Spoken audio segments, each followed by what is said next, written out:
decided were either too stupid or too upsetting or too weird. Yeah, this one was all three. This was the one that was going to be about Peanuts, the pocket squirrel. And it started with Ted and Charlotte in bed. And they were talking, and Charlotte was like, geez, Ted, don't you think it's weird? And don't you think there's like something at the office is weird? And Ted's like, I don't know, Charlotte, what's weird? And he got very offended and was like, is there something weird? Are you trying to point out that someone in our office is weird, Charlotte? And she's like, no, I'm not saying that. And Ted's like, spit it out, Charlotte. Who do you think is weird? It's like, I didn't say he was weird. I just think it's weird that at our office, there's a coworker of ours who's a 4-foot tall anthropomorphic squirrel who can talk. And Peanuts was working at CCRP for some reason, and Ted got so upset and said, we all know, Charlotte, why are you still obsessing about this? Peanuts fell into a vat of ooze with mutagenic properties and was transformed into a 4-foot tall anthropomorphic squirrel who can talk. And he just wants to live a normal life without people like you fetishizing it. That's so insane. So then the story went over to Peanuts, and he was just a 4-foot tall anthropomorphic squirrel who could talk. And he like a started narrating, Howard the Duck. Amazing. Yeah. So he was like, yes, it was just like Howard the Duck. No idea. Yeah. It was actually exactly like Howard the Duck, to where Peanuts was in love with a girl named Tina who worked at the birdhouse, a waitress who sang just like the girl from Howard the Duck. And then Tina got kidnapped by people in CCRP, and Peanuts had to go into the basement of CCRP to save Tina. And he got down into the basement of CCRP, and Mr. Davison had Tina tied up. And he was like, Peanuts, you better do what I say or I'm going to kill Tina. And Peanuts was like, I'll do whatever you want. What do you need me to do? And Tina was saying, don't listen to him, Peanuts. He can't hurt me. And Peanuts is like, what are you talking about, Tina? He's got a gun on you. And Mr. Davidson says, Peanuts, I want you to open this box. And it was like this black box. And Peanuts and Tina was like, don't open the box, Peanuts.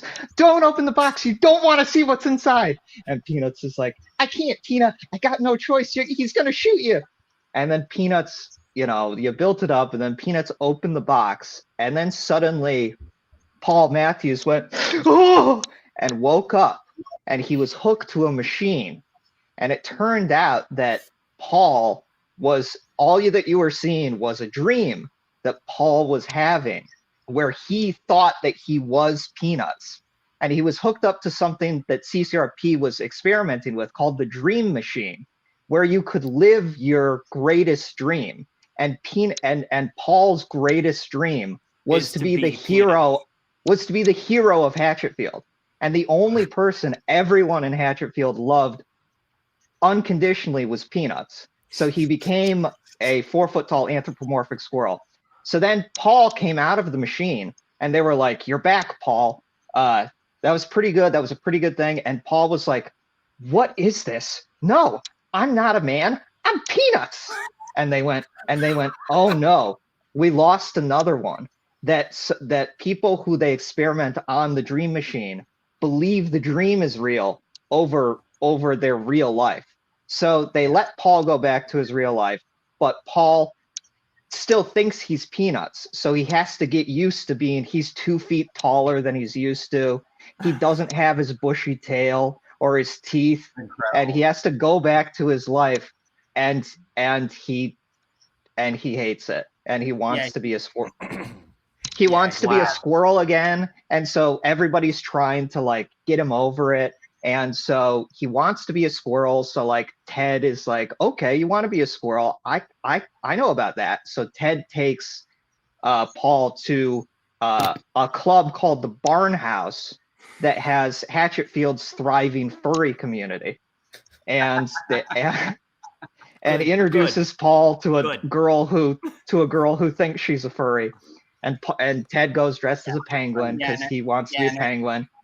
Yeah, and then that's where there's a girl who says she's a bee. Yeah, and so Paul. I'm a bee. So Paul is like, this is disgusting. I don't want to have sex with a squirrel. I am a squirrel.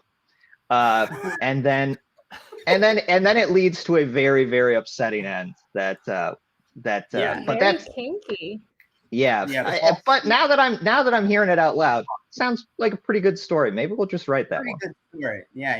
Yeah, let's put a pin in that one. Pretty good one. Let's not spoil the end. Yeah. But we'll tell you something.